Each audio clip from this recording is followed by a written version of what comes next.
Keynote speaker dalam acara ini adalah Profesor Dr. Sukowiyono SH MHum. Saat ini, beliau menjabat sebagai Rektor Universitas Wisnuwardana Malang, Wakil Ketua Umum Asosiasi Pengajar Hukum Tata Negara dan Hukum Administrasi Negara Pusat, dan Ketua Asosiasi Perguruan Tinggi Swasta Indonesia. Baik, selanjutnya kita beri kesempatan kepada Prof. Sukowiyono sebagai keynote speaker kita dalam webinar kita kali ini. Prof. Suko siap? Oke, kepada Prof. Suko dipersilakan. Terima kasih. Assalamualaikum warahmatullahi wabarakatuh. Bisa masuk enggak suara saya? Bisa Prof. Bisa ya. Selamat siang, sejahtera untuk kita semua. Maaf saya baru bisa masuk ini, berkali-kali sulit masuk. Saya nggak tahu tempat. Ngatur ya.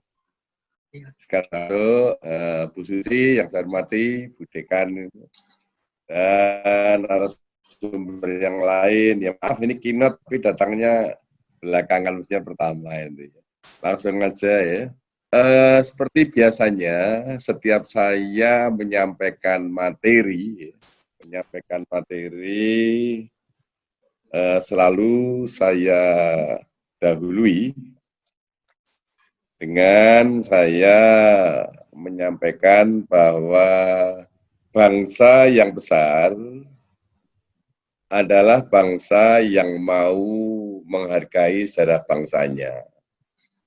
Jadi, kalau Bung Karno mengatakan jas merah itu ya, jangan sekali-kali meninggalkan sejarah.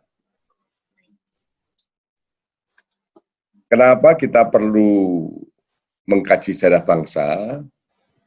Karena dengan mengkaji sejarah bangsa, kita akan dapat menyerap hal-hal yang positif untuk kita teruskan dalam rangka mencapai tujuan proklamasi seperti yang ada dalam alinea keempat bukaan UUD 45, yaitu memajukan kesejahteraan umum, mencerdaskan kehidupan bangsa, dan ikut melaksanakan ketertiban dunia berdasarkan kemerdekaan, perdamaian abadi, dan keadilan sosial. Di samping itu juga kita mengetahui apa sih penyebab kegagalan yang lalu itu? Kita kan di era sebelum merdeka, kita sering ngomong Mojopahit, Sriwijaya, setelah merdeka ini ada Orde Lama, Orde Baru, dan seterusnya. Ini kenapa kok sampai gagal? Lalu kita juga mengetahui tokoh-tokoh yang berperan saat itu. Jadi setiap momen itu mesti ada tokoh yang berperan, pasti ada. Tidak usah masalah kenegaraan ya. Gunung meledak aja di Jawa Tengah itu kita kenal ada Mbah Marijan itu, yang langsung terkenal itu. Proklamasi itu ada Soekarno-Hatta, Bung Karno-Bung Hatta itu, kemudian Orba itu ada Pak Harto, terus bergulir sampai sekarang ini. Di era reformasi ada mulai Pak Habibie, kemudian Pak Habibie diganti dengan apa namanya Gus Dur ya. Gus Dur ganti Bu Mega, ganti Pak SBY, kemudian ganti Pak Jokowi. Itu tokoh-tokoh yang punya andil. Saya sengaja mendalui dengan Pancasila, karena nanti kan kalau ngomong aspek hukum itu kan tentunya filsafatnya ini. Jadi Pancasila itu ideologi terbuka. 3 dimensi dalam ideologi terbuka itu, pertama dimensi realita, yaitu nilai dasar yang terkandung dalam Pancasila secara real yang berakar dalam bumi ini. Kemudian dimensi idealisme, tentunya yang bisa kita berharap nanti bagaimana, yaitu kalau sila 1, 2, 3, 4, sila terakhir itu keadilan sosial bagi seluruh rakyat Indonesia itu kan dasar sekaligus tujuan. Jadi sila yang paling sial itu sampai hari ini. Kemudian fleksibilitas yang kita mengikuti perkembangan situasi kondisi bangsa ini. Dari dimensi-dimensi ini tentunya kita kenal juga adanya nilai-nilai luhur bangsa itu, 5 nilai itu: nilai ketuhanan, nilai kemanusiaan, nilai persatuan, nilai demokrasi musyawarah, yang terakhir nilai keadilan sosial, itu tidak boleh diubah. Tidak boleh diubah. Kemudian bagaimana lah? Itu di breakdown ke peraturan perundangan. Di peraturan perundangan, sehingga peraturan undangan kita itu dari yang paling atas UUD NRI tahun 45, menetap MPR, undang-undang, peraturan pemerintah, kemudian Perpres, Perda, itu semua tentunya idealnya harus membreakdown nilai-nilai luhur Pancasila. Nah, kemudian berikutnya dalam pelaksanaannya itu tentunya kita harapkan penegak hukumnya ya melaksanakan dengan baik, kemudian juga warga bangsa ini, warga negara ini juga melaksanakan dengan baik.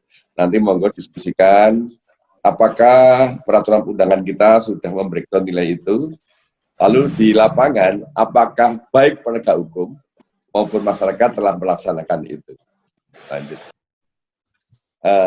Indonesia negara hukum itu jelas. Ini kalau dulu negara hukum itu ada di penjelasan, setelah perubahan UUD 45 masuk di pasal-pasal, dikatakan di pasal 1 ayat 3, negara Indonesia adalah negara hukum. Di samping itu di pasal 1 ayat 2, kedaulatan berada di tangan rakyat dan dilaksanakan menurut UUD.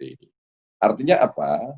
Jadi negara kita adalah negara hukum yang demokratis, atau kalau dibalik adalah negara demokrasi yang berdasarkan atas hukum. Negara hukum itu jelas dikatakan oleh Pak Mukhtar Kussumaatmadja, ialah suatu negara di mana semua warga negara, baik yang menjabat sebagai aparat maupun warga negara biasa, harus tunduk pada ketentuan hukum yang berlaku. Ini semuanya harus taat itu. Nah, nanti monggo diskusikan. Lanjut. Kemudian kedudukan dan hak warga negara. Pasal 27 ayat 1 jelas, UUD NRI tahun 45 mengatakan, segala warga negara bersamaan kedudukannya di dalam hukum dan pemerintahan dan wajib menjunjung hukum dan pemerintahan itu dengan tidak ada kecualinya. Tiap-tiap warga negara berhak atas pekerjaan dan penghidupan yang layak bagi kemanusiaan. Nah, kalau dikaitkan ini dengan konflik ini tentunya banyak faktor nanti yang bisa kita diskusikan. Apakah hak warga negara itu betul-betul sudah bisa dilaksanakan dengan baik, lalu bagaimana peran negara dalam hal ini. Lanjut.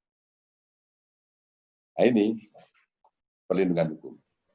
Setiap orang berhak atas pengakuan, jaminan, perlindungan, dan kepastian hukum yang adil, serta perlakuan yang sama di depan hukum. Kita ingat bahwa tujuan hukum itu kan paling tidak 3, itu paling tidak itu. Untuk kepastian hukum, kemudian untuk kemanfaatan, lalu untuk keadilan. Ya, pasti, bermanfaat, dan adil. Nah, lalu siapa yang bertugas melaksanakan ini?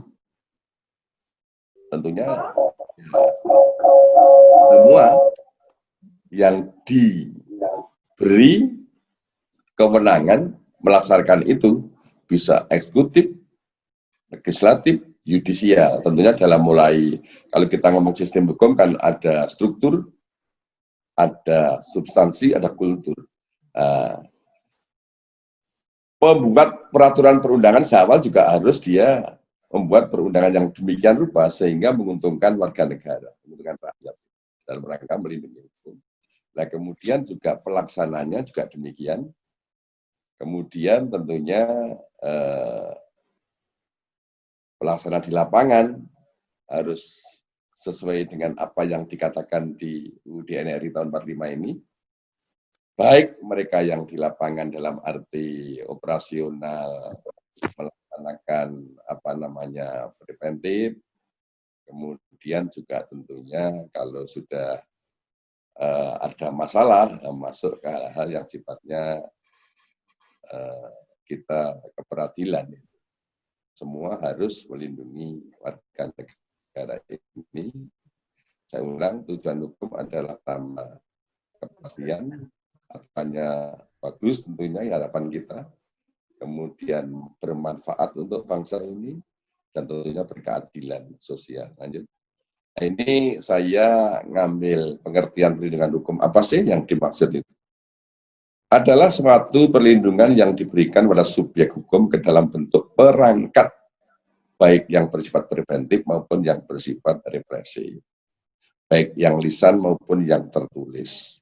Dengan kata lain, dapat dikatakan bahwa perlindungan hukum sebagai suatu gambaran tersendiri dari fungsi hukum itu sendiri yang memiliki tadi. Hukum itu memberikan keadilan, ketertiban, kepastian. Bapak Ibu Saudara bisa merasakan apakah sekarang itu warga negara kita itu sudah menikmati perlindungan hukum? Apakah sudah adil selama ini?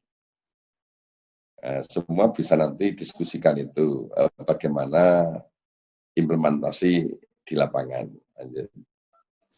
Nah, sekarang kita kaitkan new normal ya. New normal adalah skenario untuk mempercepat penanganan COVID-19 dalam aspek kesehatan dan sosial ekonomi. Pemerintah telah mengumumkan rencana itu. Saya ditanya, sering kan tanya wartawan, menurut Prof. Suko, gitu, PBB kemarin itu sudah berhasil belum? PSBB. Saya katakan belum. Karena apa? Saya lihat di lapangan itu, PSBB itu baik aparat pemerintah yang ngawal PSBB maupun masyarakat warga negara ini semua belum melaksanakan dengan baik. Warga bangsa ini juga masih banyak yang melakukan pelanggaran-pelanggaran. Protokol COVID-19 misalnya, kalau keluar rumah harus pakai masker, ternyata belum semua pakai masker. Harus jaga jarak antar satu dengan yang lain, ternyata apakah itu di pasar, apakah itu di rumah makan, kafe itu, katanya kafe buka masih ada kan, kemudian juga di tempat ibadah itu belum dilaksanakan. Kemudian tidak hanya masyarakat, ternyata tokoh pemerintah, tokoh agama, tokoh masyarakat juga ada yang tidak mau diatur dengan protokol itu. PSBB kemarin tidak mau diperlakukan, dia harus melaksanakan itu. Misalnya tidak boleh masuk kota ini, ya dia maksa masuk. Kemudian ada pejabat masih mengadakan konser misalnya. Lalu ada lagi kemarin itu pelantikan kepala sekolah, pelantikan pengawas, foto kan yang di-share di grup-grup WA itu, di koran juga, ya, mereka masih berdempetan tanpa jarak yang diatur protokol COVID, juga tidak pakai masker. Akhirnya kan korban banyak. Bahkan di Batu ada satu kemarin itu yang meninggal ya, di rumah sakit Alsa. Ini menunjukkan bahwa new normal ini tentunya kalau tidak dikawal dengan baik oleh pemerintah, oleh tokoh agama, oleh tokoh masyarakat, dan juga oleh rakyat, ini bisa menimbulkan klaster-klaster baru korban COVID ini. Makanya berkali-kali saya katakan, tidak mungkin hanya aparat saja. Tentunya saya berharap aparat tolong dekatilah tokoh agama dan tokoh masyarakat, mohon mereka sosialisasi pada warganya, pada pengikutnya. Karena Indonesia itu paternalistik. Hukum itu untuk mereka tidak ada artinya kalau tokoh-tokohnya tidak ikut menghimbau. Hukum itu aturan ya, tapi tidak akan ditaati kalau tokoh-tokohnya tidak sosialisasi dengan baik. Makanya ya tolonglah semua tokoh-tokoh pemerintah pejabat, apakah itu level menteri, level gubernur, level wali kota, bupati, sowanlah ke tokoh agama, sowan ke tokoh masyarakat, ngalah itu, jangan diundang. Kita mendatangi, mohon agar mereka bantu untuk suksesnya new normal ini. Saya ulang, kalau tidak hati-hati, new normal ini nanti akan bentuk klaster-klaster baru. Misalnya klaster di pasar, klaster di mall, yang mana-mana itu. Tempat ibadah pun bisa. Apapun agamanya. Nah ini yang saya harapkan tentunya kita mari bersama-sama dalam rangka new normal ini memang tidak mudah ya, menseimbangkan antara kebutuhan ekonomi dan kebutuhan kesehatan itu tidak mudah.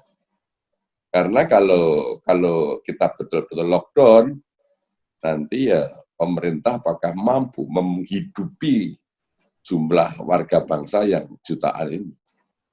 Karena kita tidak boleh keluar, kita tidak kerja. Kalau Bapak Ibu yang kerjanya jelas, nggak masalah. Di rumah bisa makan, tapi bagaimana kalau mereka kerjaannya memang bakul bakso, makanya dari itu. Bakul nasi pecel, makanya ikut makan untungnya pecel itu. Kalau tidak kerja gimana kalau tidak dibantu? Kan tidak mungkin. Harapannya pemerintah tidak mampu untuk itu. Makanya yang new normal ini kita beradaptasi pada COVID ini. Tapi sekali lagi saya berharap kita mentaati aturan yang ada. Mari tidak. Kita itu artinya ya penguasa pada pemerintah, ya tokoh agama, ya tokoh masyarakat, ya warga negara biasa kayak kita ini.